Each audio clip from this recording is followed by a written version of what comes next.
In his district opener, Abbeville was run out of Kaplan last Friday in a 39-point loss. Tonight, the Wildcats return home in hopes of picking up a crucial District 8-3A win against Patterson. Patterson 3-1 this fall against Acadiana teams in its homecoming for the Wildcats. Skylar Guerrera named Abbeville homecoming queen. Now, third quarter, Abbeville down 20-16. Dion Williams up the middle, and he is rumbling for the 20-yard gain. The Wildcats would get nothing on the drive, though. Lumberjacks moving now.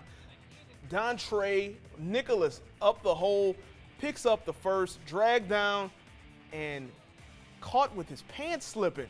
Yeah, well, you know, that was the moon sometimes. Absolutely, the butt of the joke's there. Takes the handoff right, cuts back the other way and gets in for the score. 27-16, the Lumberjacks take the lead once he reaches pay dirt, and Patterson would end up winning this one 34-24. Now the Pirates hosting the Panthers on homecoming. It's Berwick who would strike first in this one. Kaplan. Opening drive, Mitchell Sanford is going to drop back, decides to keep it, and goes up the sideline for 6 of his own. 7-0 Panthers. Pirates looking to respond, though it's going to be the handoff to Michaelon Tebow up the middle, 50 yards. He will be untouched before he reaches pay dirt. Kaplan adds 2 points to make it 8-7. Now, after a Berwick turnover on downs, the Kaplan sets sail again. This time it's Drake Abshire. He bounces off of a defender and gets into the end zone for the diving score. 16-7 Pirates. Kaplan will go on to win this one 46-28. Well, on paper, one of the best matchups this weekend comes from Lake Charles. St. Edmund visiting Overland in a battle of 5-1 teams. For the Blue Jays, their 5 wins, already the most since 2014. The Tigers seeking their 4th straight win. Blue Jays, Peyton Marchantel back to punt. Just kidding. It's a fake. And he's gone. The punter with a nice long fake punt touchdown run.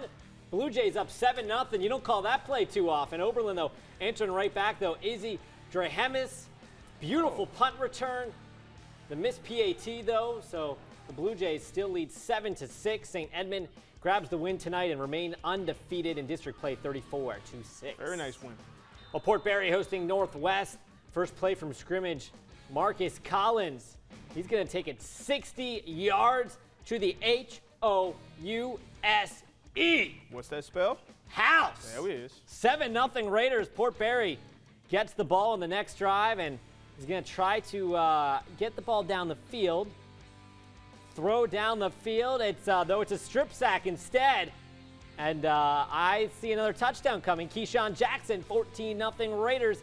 The Raiders would pour it on in this beautiful touchdown pass from Montez Sam to August Petrie to make it 28-0 in the first. Raiders win 40-6. Sacred Heart taking on North Central. Total domination for the Trojans in this one. After opening with a successful onside kick, the Trojans keep the ball, and the QB Wesley Looney opens the scoreboard with the great touchdown run. First possession then for North Central, who's trying to respond. Thaddeus Joseph. It's just not going to be your night, or at least not going to be your highlight.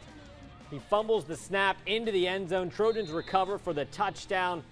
North Central, well, let's try it again. Joseph looking down the field, but Drew Scully there to intercept the ball. That's a great football name. Yeah, he's going back the whole way. Trojans smoking North Central 20-0 in the first quarter. They win 56-6. In other scores tonight, Ascension Christian defeating Delcom 35-25. North Vermilion defeating Erath 34-0. Eunice picks up the win over Pine Prairie 27-13. And West St. Mary with a victory over Jeanerette 36-24. Now out in Barbe now, the Bucks trying to extinguish the Yellow Jackets of New Iberia, but the Bucks block a punt to open the game and finish here. Javion Samuel, he jumps over the line, and Barbe jumps out to a 7-0 lead. More special teams. Bucks block another punt, and this time punch it in again. Dana Fontenot on the sweep, gets outside and scores. Bucks quickly out to the 14-0 lead. Barbe with some deception here. Ooh, I like the that. handoff to Devin Pauly, who does the rest untouched into the end zone.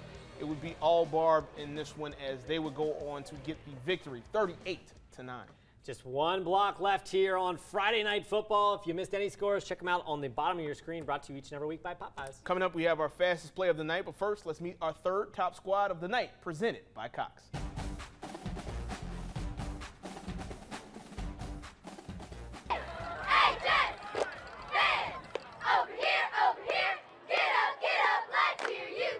Timeout called by Kendall.